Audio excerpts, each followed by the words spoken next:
Halo teman-teman, pernah nggak sih kamu bertanya kenapa suatu perbuatan bisa dipidana sementara yang lain tidak? Kenapa negara punya hak untuk menghukum warganya? Jawabannya ada dalam hukum pidana. Di video ini kita akan membahas dasar-dasar hukum pidana yang wajib kamu tahu, terutama buat kamu yang baru belajar hukum, mahasiswa atau siapapun yang ingin paham cara kerja hukum pidana di Indonesia. Yuk, kita mulai dari yang paling dasar. Untuk bagian yang pertama, apa itu hukum pidana? Secara sederhana, hukum pidana adalah aturan hukum yang mengatur perbuatan apa yang dilarang, siapa yang bisa dipidana, dan hukuman apa yang bisa dijatuhkan.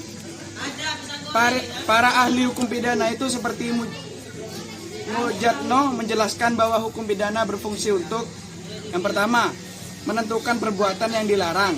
Yang kedua, menentukan kapan seseorang dapat dipidana. Dan yang ketiga, menentukan bagaimana pidana itu dijalankan. Jadi, hukum pidana bukan sekedar soal menghukum, tapi soal menjaga ketertiban dan keadilan dalam masyarakat. Nah, selanjutnya, dari mana hukum pidana itu berasal?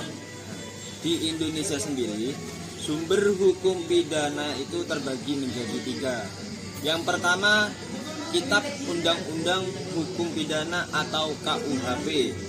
Nah, ini adalah sumber utama hukum pidana yang mengatur ketentuan umum, kejahatan, dan pelanggaran. Kedua, undang-undang di luar KUHP seperti Undang-Undang Tipikor, Undang-Undang Narkotika, Undang-Undang Terorisme, dan lain-lain. Yang terakhir, hukum pidana tidak tertulis atau hukum adat.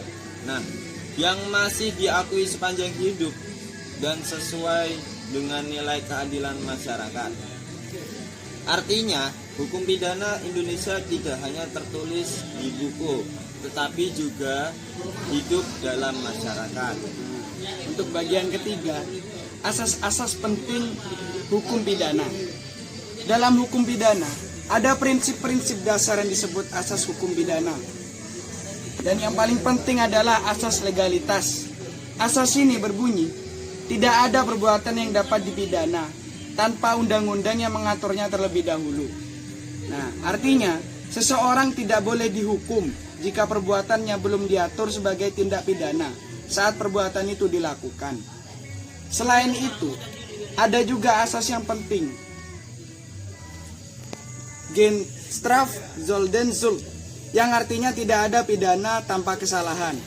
Jadi, tidak cukup hanya ada perbuatan pidana, harus ada kesalahan pelaku, baik berupa kesengajaan atau kelalaian. Inilah yang membedakan hukum pidana dari sekedar balas dendam. Yang bagian keempat itu, apa itu tindak pidana? Sekarang kita masuk ke inti hukum pidana, yaitu tindak pidana. Tindak pidana adalah perbuatan manusia yang dilarang oleh undang-undang, bersifat melawan hukum, dilakukan oleh orang yang bertanggung jawab, dan diancam dengan pidana. Contohnya seperti apa? Seperti pencurian, penganiayaan, penipuan, pembunuhan, dan lain-lain. Tidak semua perbuatan salah adalah tindak pidana. Ada perbuatan yang salah secara moral, tapi bukan tindak pidana. Inilah pentingnya memahami unsur-unsur tindak pidana. Nah, untuk bagian kelima, tujuan hukum pidana. Apa sih tujuan hukum pidana itu? Nah, tujuan utama hukum pidana diantara lain, yang pertama, melindungi masyarakat dari kejahatan. Yang kedua, mencegah kejahatan terjadi. Dan yang ketiga, memberi efek jera kepada pelaku. Dan keempat, menjaga ketertiban dan keadilan sosial.